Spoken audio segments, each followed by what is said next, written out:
Olá,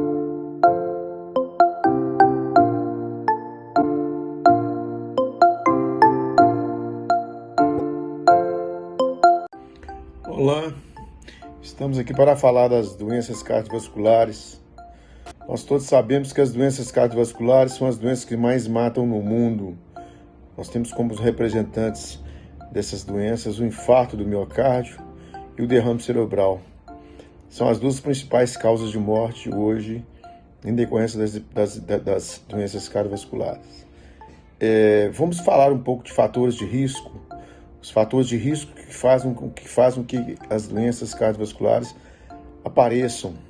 Temos vários fatores de risco e vamos comentar alguns deles. O primeiro e mais importante deles, que está relacionado tanto com a hipertensão quanto com ao infarto do miocárdio, quanto à doença renal, né? A insuficiência renal, os processos de diálise. A hipertensão arterial é uma doença silenciosa, ela não tem cura, mas ela tem tratamento. E a gente sabe, se tratar a hipertensão arterial, nós conseguimos levar esses pacientes com a vida normal, né? Sem lesão cardíaca, sem lesão cerebral e sem lesão renal. Então é importante demais a gente ter uma noção do que o paciente hipertenso ele tem que ser tratado, né? Antes de mais nada, de dar medicação para o paciente, nós temos que mudar o hábito de vida desse paciente. O que é mudar o hábito de vida dele? É colocar esse paciente num processo de ginástica, de atividade física, de perder peso, se ele for obeso. Bem, a hipertensão arterial associada ao colesterol elevado, que seria um outro fator de risco, é muito relevante na nossa população, são os dois fatores mais importantes para essas doenças, né?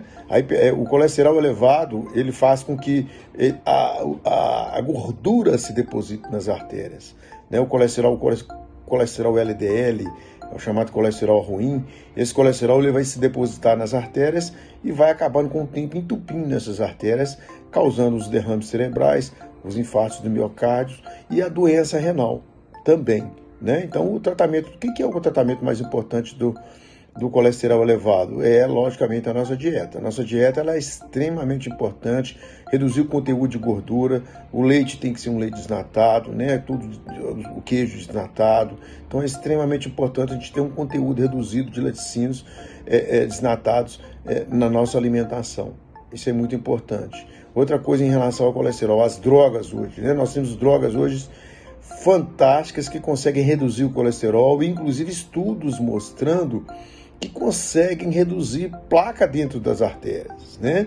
Algumas drogas, como a rosuvastatina principalmente, é uma droga que consegue reduzir placa dentro das artérias e com mínimo de efeitos colaterais.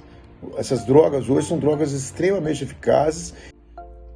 Bom, temos um grande fator de risco aí, que a gente não pode deixar de falar, que é o diabetes, né? O diabetes é a glicose elevada, então tem várias maneiras de a gente dar o diagnóstico de diabetes, ou você dá o diagnóstico através de uma glicemia de jejum acima de 126, uma glicemia aleatória sem ser de jejum acima de 200, ou uma glicemia pós-destrozol acima de 200. Então, são essas três maneiras, ou a glicohemoglobina também, né?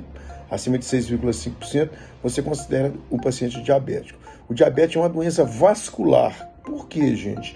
A glicose, ela lesa o vaso sanguíneo, aquela parte chamada a íntima do vaso sanguíneo, ela lesa de uma maneira definitiva e faz com que ali ocorra o depósito de colesterol, fazendo com que essas pessoas começam a aparecer com placas de colesterol em decorrência do colesterol, do diabetes e do colesterol elevado também, que é um fator que está sempre associado ao diabetes.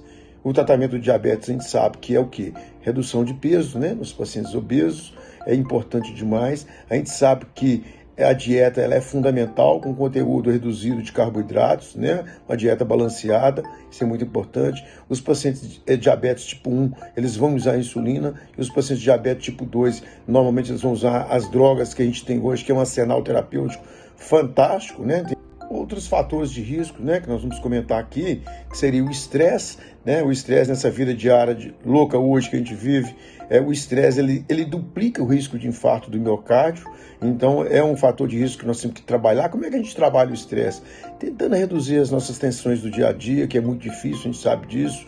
Tentando fazer uma yoga, tentando a meditação. A atividade física ela é fundamental para você reduzir o estresse do trabalho, o estresse da casa, o estresse dos filhos, né? da criação dos filhos. Então isso tudo é muito importante para você conseguir reduzir essa carga grande que você tem de estresse durante o dia a dia, que obriga você a ter que tomar medidas, às vezes, medidas mais intensas, mais agressivas em relação ao tratamento do estresse. Né? Isso é muito importante. O sedentarismo é outra causa também importante, né, das doenças cardiovasculares. As pessoas sedentárias, existe essa relação, que o sedentarismo ele tem uma relação muito grande com as doenças cardiovasculares, ao passo que os pacientes ativos têm uma redução menor. Né? Os pacientes que se exercitam mais são pacientes que têm uma tendência menor a ter das doenças cardiovasculares. Né? Outra coisa importante que a gente tem que falar é a genética, né? O fator genético. Então, o fator genético, se você tem um pai ou mãe numa idade mais precoce que já teve um infarto, você é um paciente de risco. Outro fator de risco importante, né, que nós temos, que a gente não pode esquecer, que é o tabagismo. Né? O tabagismo ele tem uma relação muito grande com as doenças cardiovasculares, ele tem uma relação com o infarto, uma relação com o derrame cerebral, ele tem uma relação com a amputação das pernas, ele tem uma relação com o aneurisma de aorta abdominal, com o aneurisma de aorta torácica. Então, assim, o tabagismo é uma doença hoje que a gente considera uma doença epidêmica e uma doença pediátrica. Por quê? Porque as pessoas começam a fumar na idade ainda da infância, né? Na infância, na pré-adolescência. Então, a OMS considera hoje o tabagismo como uma doença uma doença de criança, de adolescente. É uma doença pediátrica. Então, isso é muito importante ter essa noção. E em relação ao tratamento do tabagismo, né, nós temos vários tipos de tratamento com drogas, né? Algumas drogas são mais eficazes, outras menos eficazes. E também a psicoterapia. A psicoterapia ela é muito importante. Infelizmente, na maioria das vezes, quando o paciente para de fumar, é após ele ter tido um derrame ou após ter tido um infarto, ou mesmo câncer de pulmão. Né? A gente não pode esquecer também a relação do tabagismo com câncer, né? Principalmente com câncer de pulmão, com câncer de esôfago e com câncer de bexiga. Então, existem essas relações também com o tabagismo. Então, o tabagismo hoje ele é um grande fator de risco, apesar da incidência do tabagismo no Brasil ela ter reduzido nos últimos 20 anos de uma maneira muito drástica. Bem, uma coisa que a gente não pode deixar de comentar aqui, né, são as mulheres.